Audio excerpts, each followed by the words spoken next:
As we speak, pre-orders are ongoing. It'll end on Thursday, July 20, and it'll hit shelves on Friday. Hi, I'm Sarah Fawcett, news editor here at The National, and welcome to this week's edition of A Closer Look. Now this week we're going to be talking about nothing. In fact, we're going to be talking about the Nothing 2 because this brand new phone is going to be hitting the shelves shortly. And for that, we've brought in our tech reporter, Alvin Cabral. Alvin, thank you so much for joining me. Sarah, thank you for having me. So, first of all, there's going to be probably quite a few people out there that don't know what the Nothing Phone is, let alone the Nothing Phone 2. So why don't you just tell people a little bit more about, what's the unique selling point of this phone? What makes it different? Okay, what is the Nothing Phone? Short answer, it's being called as an iPhone clone. You'll find out later why. But the more serious answer is that the Nothing Phone is not new. This is the second iteration of the phone. And last year, it was, compared to this year, it was quite a low-key launch last year. But this time around, they really hyped it up. I even read in one report that in India, that pre-orders have outstripped the supply that they had. Oh, so it's popular. Quite popular thing right now. So yeah, Nothing, which is based in London, it's a British company. They are trying to help us users whose lives have been revolving around smartphones, and we can't deny this. Yeah, they're trying to help us minimize our screen time because we've all heard about the ill effects of screen time to our bodies, from physical eye strain to things like obesity risks and impairment of social skills. So they're trying to do that with what they call glyphs. So if you can see this, if you see these lighter parts over here, the round one and then this one, these light up. So I believe there are 33 LEDs that comprise this. So, for example, if a call comes in, it'll light up. Okay. If a notification comes in, something will pop up.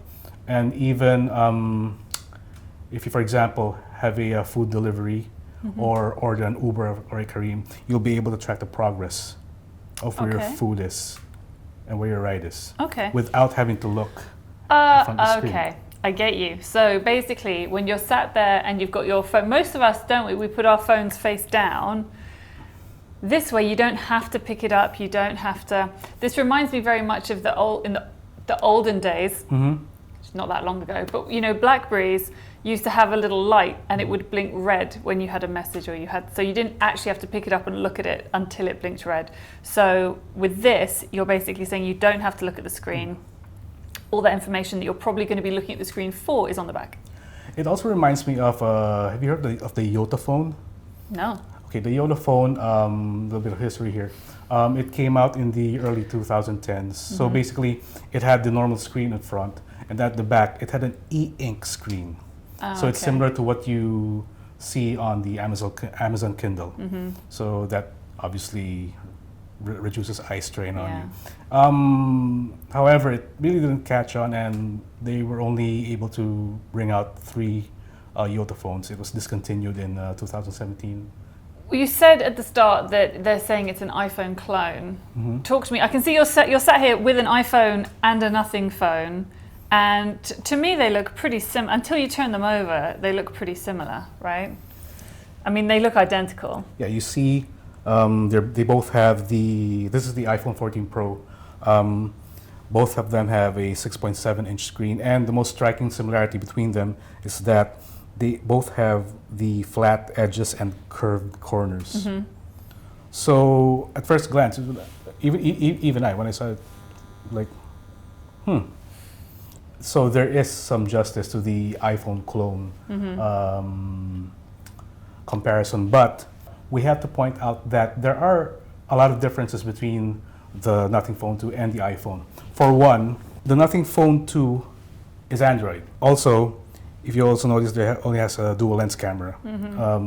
The 6.7-inch iPhone 14 Pro has a triple lens camera system, but you can also compare this to the iPhone 14 Plus, which is 6.7 inches. Probably the closest you can compare this is with the iPhone 13, which has 2 cameras as well, also placed this way. Going inside, This phone uses the Qualcomm Snapdragon 8 Gen 1 chip, which is over a year old. Okay. Okay, the latest high-end phones, including the Samsung Galaxy S23 series, they all use the Gen 2 chip, and the Gen 3 chip is coming soon. Around the corner, okay. Yeah, so it doesn't necessarily have the latest specs, and which is not necessarily a bad thing, because one more USP that nothing is trying to build upon is its price. So there are two options here in the UAE, a 12 gig RAM and 256 gig storage option for 2499, and 12 gig RAM and 512 gig storage option for 2799. Okay. So pound for pound, you could consider it a flagship killer, if you're familiar with the term. What's a flagship killer, sorry? Okay, basically a flagship killer is one phone that's being positioned at a lower price point Okay. to take on the, Take out the big boys. yeah, Okay, those I gotcha. guys. And coincidentally, the founder of Nothing is Carl Pei, who was a co-founder of OnePlus. Oh, okay. So he knows what he's doing. Yeah, he definitely knows what he's doing, and he's doing quite a good job, to be honest. So you can see what Nothing is trying to do with this phone, I guess. They're trying to make our phone usage a little bit healthier, which we all need. There's no denying that. So final words from you, Alvin. Is it available in the UAE right now? As we speak, pre-orders are ongoing. It'll end on Thursday, July 20, and it'll hit shelves on Friday, July 21. So if you, for some reason, aren't able to pre-order it, you can just go to your favorite store. I believe there are certain retailers that will be carrying the Nothing 2 phone. And yeah, just I did mention it was, the glyphs are a bit of a novelty, but I also believe that anything new is worth taking a look at. It's always nice to have competition, good competition, and of course, it gives us consumers the freedom of choice to have whatever we want. It's nice to not have the duopoly of Samsung and iPhone, for sure. It's nice to have these other players. Well, thank you so much for joining me. Thank you, Alvin. Sarah. Well, that's it for this week's edition of A Closer Look. Thank you for joining us right here in the Nationals newsroom. Remember, all of our episodes are available on our YouTube channel, and if you'd like to suggest a topic for a future episode, you can always leave that comment in the box below.